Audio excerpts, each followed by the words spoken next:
I have, just like the story you told about the guy in the bookstore, I have tried reading Rav Kook in Hebrew and in English and gave up. But I listened to your translations and I understood them. So my question to you is, what did you do, if these are really his words, which I assume they are, what did you do differently to make it understandable? There must be something different, because usually his words are very hard to understand. It's a wonderful question, and I myself asked myself that question, what is different about my translations? I think the first thing is, he wrote thousands and thousands of pieces, and it's a question of what you select. I think most of the things that are published, let's say in English, they selected the hardest, the longest, the most poetic of everything he wrote. And so it wasn't so hard for me to, going through his diaries and finding 2 lines, that's all he wrote during that diary entry, and saying, I'll just translate those 2. Now obviously it had to be a good idea, but that's one of the answers. I think a lot of these pieces have never been translated ever, and they're just shorter. That's one of the answers. The second answer is, I have an amazing teacher, Rav David Aaron, who I learned Rav Kook with at the beginning, and he was really the first one to help me realize what Rav Kook is saying. And I think once you understand what he's saying, it's easier to translate it into clearer language. When you're not sure what it means, so then you're afraid to ever, change a word or to use a different word. But when you really, that's what he's trying to say. So instead of using 3 words, you use 1 word to convey the idea. But that's the idea he's doing. I think that's one of the ways that enabled me to write a more accessible translation. Less literal. It is literal. It really is literal. I mean, I wrote at the very beginning. Yeah.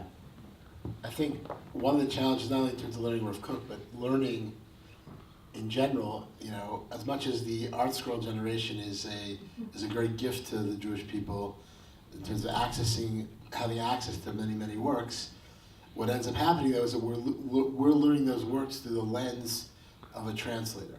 Okay, so all too often when we learn those works through the lens of a translator, we are not necessarily getting the most accurate definition of terms. The translator may have an agenda, the publisher may have an agenda. So I think, and this is something that Ari Zef has probably heard me say at least 500 times, if not more, and probably ZC also, and that is, all too often in our search to try to find the right language of translating fundamental terminology in Torah and in Jewish thought into the vernacular, it loses something in the words. And therefore, what I think Rav Ari Zev has done with his work in a beautiful way is to focus less on a word for word definition or translation, and more of an implicit explanation of the fundamental ideas contained within each piece. I want to add something small about translation, which is very interesting. My mother, who passed away a few years ago, was a Holocaust survivor. She wrote short stories about the Holocaust. And when we translated it, the editor wrote something about bread. And she came back to the editor, she said, "You don't understand what I'm telling you." She said, "It's bread."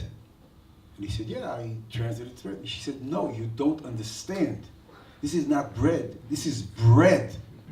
And I think it's really crucial sometimes, the intonation of the sentence. Because every translation is parshanut. And we may use the perfect words, but they give the total wrong impression of what it is. And I think what Ari did here is he tried to stick to the truth while translating, not really giving parshanut to it. And it's very difficult. And I see a lot of translators we work with that many times they translate things that are just different than what the original author wanted to write. And with regard to teaching, many years ago, I spent a month almost with the Rabbi Pinchas Peli. And anybody of you who have heard of him or knew who he was a tzaddik, a Talmid Chacham, and his major, I would say, trait was that when you spoke with him as someone who knew nothing, he always gave you the feeling that you're teaching him. And I think from reading from what Ari says and listening to him, that's what Rav Kook did. He gave you the feeling that you're the tzaddik. He gave you the feeling that you're the Talmid Chacham. And he is just a kli to show you what you are. And I think maybe that's the beauty of Rav Kook. And Pinchas Peli was really, I think, one of those Lamed Vavniks who really was someone that, I remember I used to sit with him at 2 o'clock in the morning. I was a 20-year-old kid. I knew nothing. And I used to sit with him, and he used to listen to me as if I'm the genius who's teaching in Torah. And believe me, I knew nothing.